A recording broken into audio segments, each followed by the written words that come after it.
I swear, the more I work on this engine, the worse this old Johnson logo starts looking.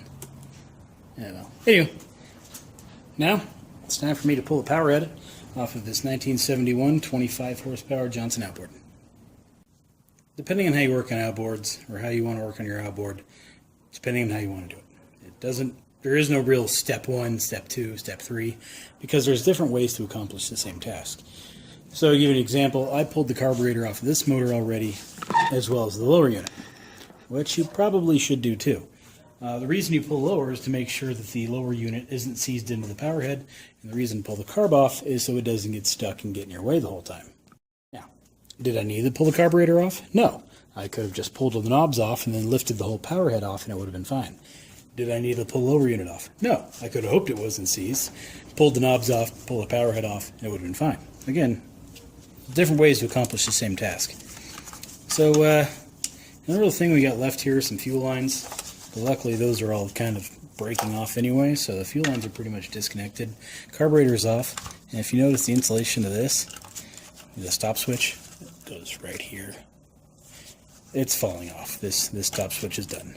There's no reason for me to sit there and disconnect the fittings. So all I'm going to do here is unclip it. So now that's done. We unbolted the Powerhead's free. But you're probably not going to want to clip yours. So what we're going to do is actually disconnect the little connector. Just kind of a demonstration. So you have two little, I forget what this is called. I think a self-mating series connector body. I don't know. But anyway, so you pull up the front tab just a hair, pull up the back tab just a hair, and the whole thing comes off. And that's how to disconnect those. Really is that easy. So do that for both, and then you don't have to worry about breaking your stop switch. Well, we're almost ready to get the Powerhead off. I kind of forgot about stuff. Over here we have a ground strap. You can take it off via the fuel fitting too, but this is easier to get to, so let's pull it off here. Now we have the little throttle connector, little pin thing. More of a clamp clip, I guess you could call it. Anyway, so that's good to go. And the throttle arm will lift up. Now I clip it back on so I don't lose it. And we got 2 bolts here holding the shaft on.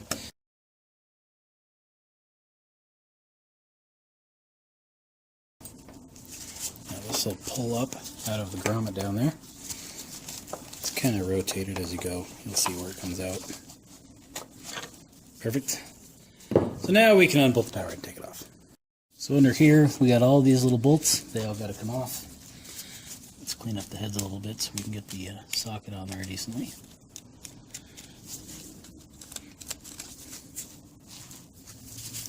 Now hopefully these don't break any bolts, but usually they don't since they're kind of out of the water line, unless you got one pretty abused motor. Usually they'll come right out.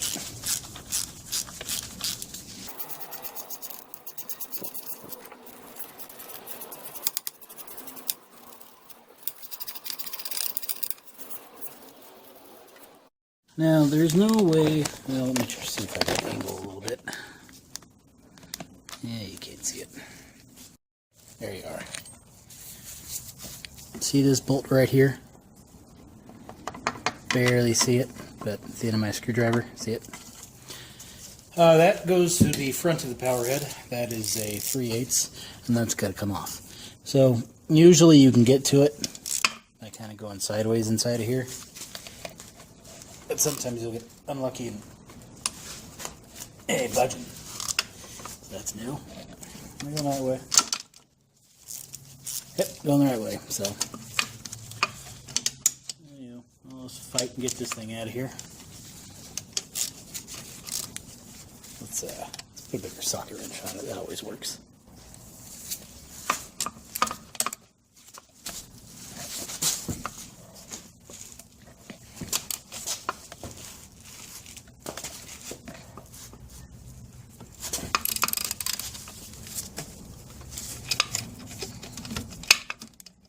Well, it honestly doesn't feel like it's budging, so let's go to plan B. And plan B is basically to remove the exhaust housing away from the steering section. Not a good idea by any means, but it is an option.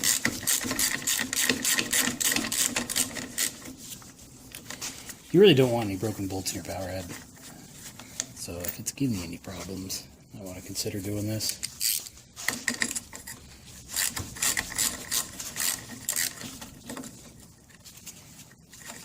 Oh yeah, what I'm doing is the lower rubber mount has 2 bolts in the front on each side through the little hole here. So those got to come off. Then we can get to the top here.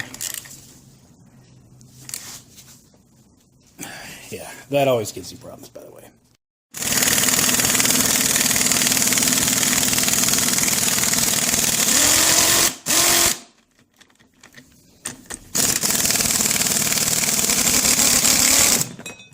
So the lower mount just fell down. You know it's disconnected now. So now you can get in here and get this side off. Looks like it'll take some hitting, but she'll go.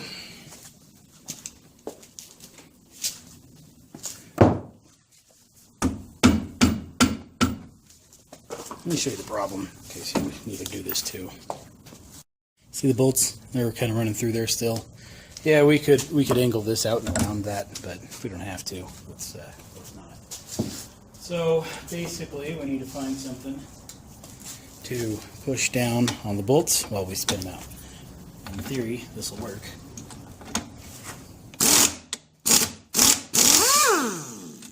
But you don't always get that lucky. Here's my hammer. Hammer will do it. And if that doesn't work, you just hammer it out. So, no big deal.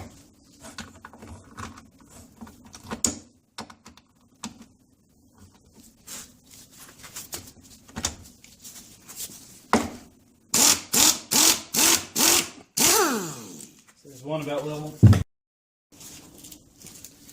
Looking for a punch, but I couldn't easily find it.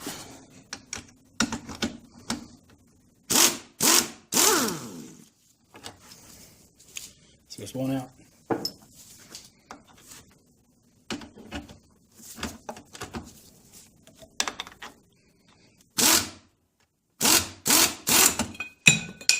And there's 2 out. Now on each side you have 2 rubber mounts. These are usually 9/16. Yeah, pretty much always actually. You don't need to take the nuts all the way off because it'll slide off without it, but I always do just so they don't get caught on anything or hung up. I don't know if you can tell, but at this point the motor's pretty loose. It's kind of hanging there.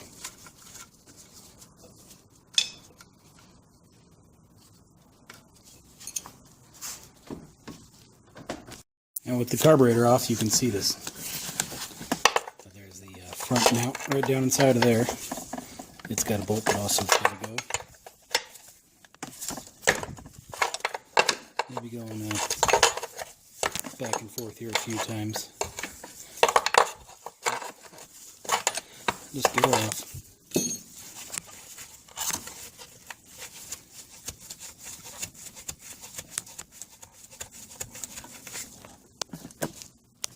Now, this thing should come right off. So, yeah. Let's give it a little bit of a pull up and out. And off she comes. It's going to get kind of heavy, so be prepared.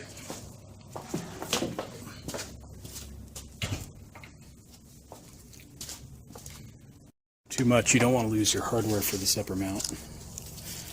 Also, with that big hole in the front, you could also just kind of go in that way. But this works.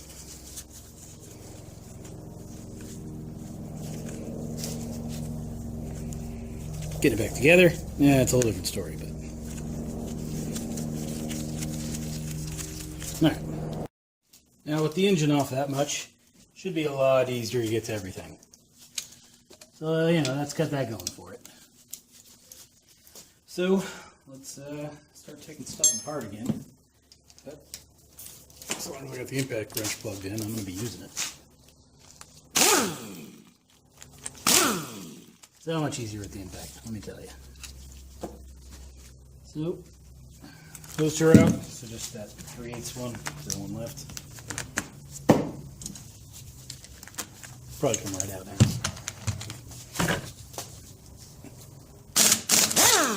And it broke. Yeah, well. The screw is going to give us a lot of problems. We could pry it off, pry the power head off. I don't know. Let's try hitting this thing through first.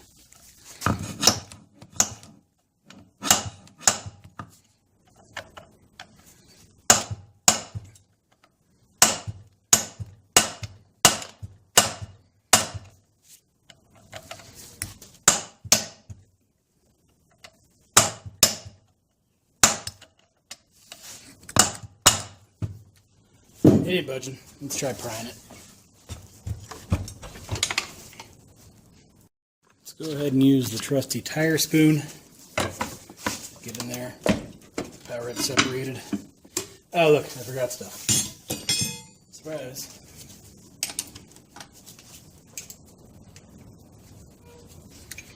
In case you already forgot, it's the shift handle here.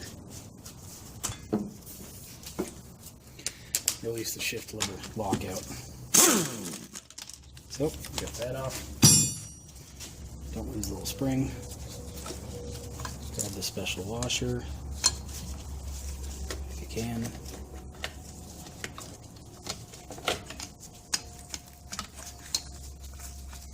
Alright, that's out. Just grab the nut. Washer, the bushing, whatever. That goes like so. Then your nut goes through it, and that's kind of how it goes back together. So now that we got that off, we can continue.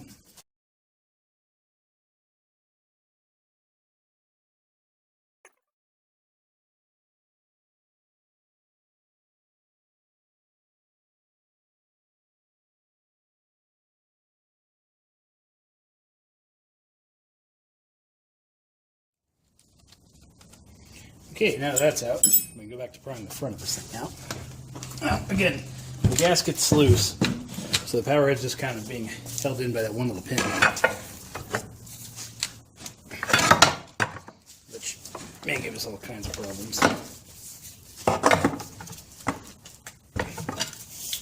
So far it is. Let's try hammering it out some more.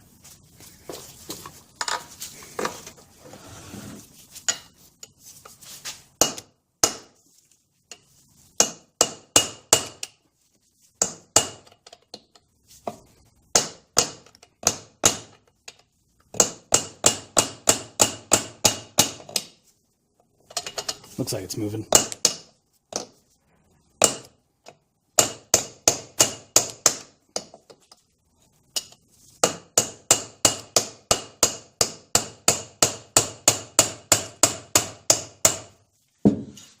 Not moving very much.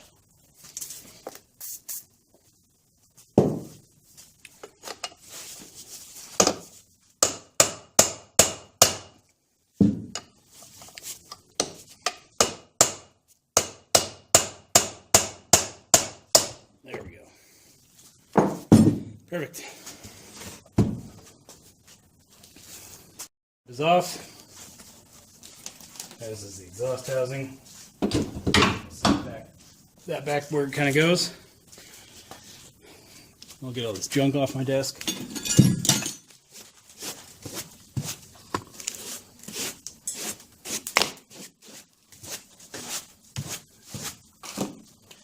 Alright, now I'll show you why I wanted this power head off.